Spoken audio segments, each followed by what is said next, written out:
अथ प्रथमोऽध्यायः। जिससे इस जगत की सृष्टि, स्थिति और प्रलय होते हैं, क्योंकि वह सभी सद्रूप पदार्थों में अनुगत है और असत पदार्थों से पृथक है, जड़ नहीं, चेतन है, परतंत्र नहीं, स्वयं प्रकाश है, जो ब्रह्मा अथवा हिरण्यगर्भ नहीं, प्रत्युत उन्हें अपने संकल्प से ही जिसने उस वेद ज्ञान का दान किया है, जिसके संबंध में बड़े बड़े विद्वान भी मोहित हो जाते हैं। जैसे तेजों में सूर्य रश्मियों में जल का, जल में स्थल का और स्थल में जल का भ्रम होता है, वैसे ही जिसमें यह त्रिगुणमयी जागृत, स्वप्न, सुषुप्ति रूपा सृष्टि मिथ्या होने पर भी अधिष्ठान सत्ता से सत्यवत प्रतीत हो रही है, उस अपनी स्वयं प्रकाश ज्योति से सर्वदा और सर्वथा माया और माया कार्य से पूर्णतः मुक्त रहने वाले परम सत्य स्वरूप परमात्मा का हम ध्यान करते हैं। महामुनि व्यासदेव के द्वारा निर्मित इस श्रीमद् भागवत महापुराण में मोक्ष पर्यंत फल की कामना से रहित परम धर्म निरूपण हुआ है। इसमें शुद्धांतःकरण सत्पुरुषों के जानने योग्य उस वास्तविक वस्तु परमात्मा का निरूपण हुआ है, जो तीनों तापों का जड़ से नाश करने वाली और परम कल्याण देने वाली है। अब और किसी साधना या शास्त्र से क्या प्रयोजन, जिस समय भी सुकृति पुरुष इसके श्रवण की इच्छा करते हैं, ईश्वर उसी समय अविलंब उनके हृदय में आकर बंदी हो जाते हैं। रस के मर्मज्ञ भक्तजन, यह श्रीमद् भागवत वेद रूप कल्प वृक्ष का पका हुआ फल है। श्री सुखदेव रूप तोते के मुख का संबंध हो जाने से यह परमानंदमयी सुधा से परिपूर्ण हो गया है। इस फल में छिलका, गुठली आदि त्याज्य अंश तनिक भी नहीं है। यह मूर्तिमान रस है। जब तक शरीर में चेतना रहे, तब तक इस दिव्य भगवत रस का निरंतर बार बार पान करते रहो। यह पृथ्वी पर ही सुलभ है। एक बार भगवान विष्णु एवं देवताओं के परम पुण्यमय क्षेत्र नैमिषारण्य में शौनकादि ऋषियों ने भगवत प्राप्ति की इच्छा से सहस्र वर्षों में पूरे होने वाले एक महान यज्ञ का अनुष्ठान किया।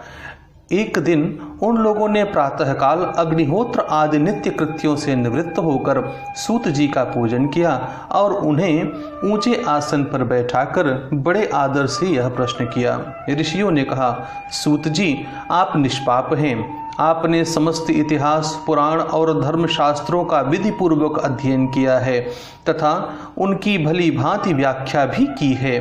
वेद वेदताओं में श्रेष्ठ भगवान बादरायण ने एवं भगवान के सगुण निर्गुण रूप को जानने वाले दूसरे मुनियों ने जो कुछ जाना है, उन्हें जिन विषयों का ज्ञान है, वह सब आप वास्तविक रूप में जानते हैं।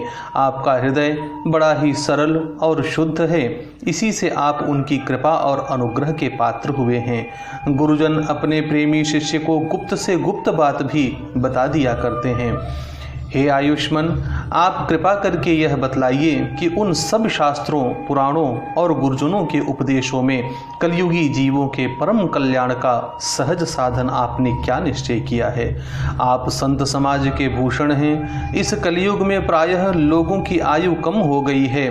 साधन करने में लोगों की रुचि और प्रवृत्ति भी नहीं है। लोग आलसी हो गए हैं। उनका भाग्य तो मंद है ही, समय भी थोड़ी है। इसके साथ ही वे नाना प्रकार की विघ्न बाधाओं से घिरे हुए भी रहते हैं। शास्त्र भी बहुत से हैं, परंतु उनमें एक निश्चित साधन का नहीं, अनेक प्रकार के कर्मों का वर्णन है। साथ ही वे इतने बड़े हैं कि उनका एक अंश सुनना भी कठिन है।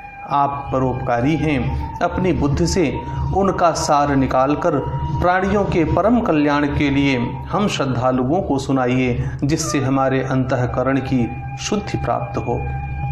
प्यारे सूत जी, आपका कल्याण हो। आप तो जानते ही हैं कि यदि वंशियों के रक्षक भक्तवत्सल भगवान श्री कृष्ण वसुदेव की धर्मपत्नी देवकी के गर्भ से क्या करने की इच्छा से अवतीर्ण हुए थे, हम उसे सुनना चाहते हैं। आप कृपा करके हमारे लिए उसका वर्णन कीजिए, क्योंकि भगवान का अवतार जीवों के परम कल्याण और उनकी भगवत प्रेममयी समृद्धि के लिए ही होता है। यह जीव जन्म मृत्यु के घोर चक्र में पड़ा हुआ है। इस स्थिति में भी यदि वह कभी भगवान के मंगलमय नाम का उच्चारण कर ले तो उसी क्षण उससे मुक्त हो जाए, क्योंकि स्वयं भय भी भगवान से डरता है। हे सूत जी, परम विरक्त और परम शांत मुनिजन भगवान के श्री चरणों की शरण में ही रहते हैं। अतएव उनके स्पर्श मात्र से संसार के जीव तुरंत पवित्र हो जाते हैं। इधर गंगा जी के जल का बहुत दिनों तक सेवन किया जाए तब कहीं पवित्रता प्राप्त होती है। ऐसे पुण्यात्मा भक्त जिनकी लीलाओं का गान करते रहते हैं, उन भगवान का कलिमलहारी पवित्र यश भला आत्मशुद्धि की इच्छा वाला ऐसा कौन मनुष्य होगा जो श्रवण न करे। वे लीला से ही अवतार धारण करते हैं।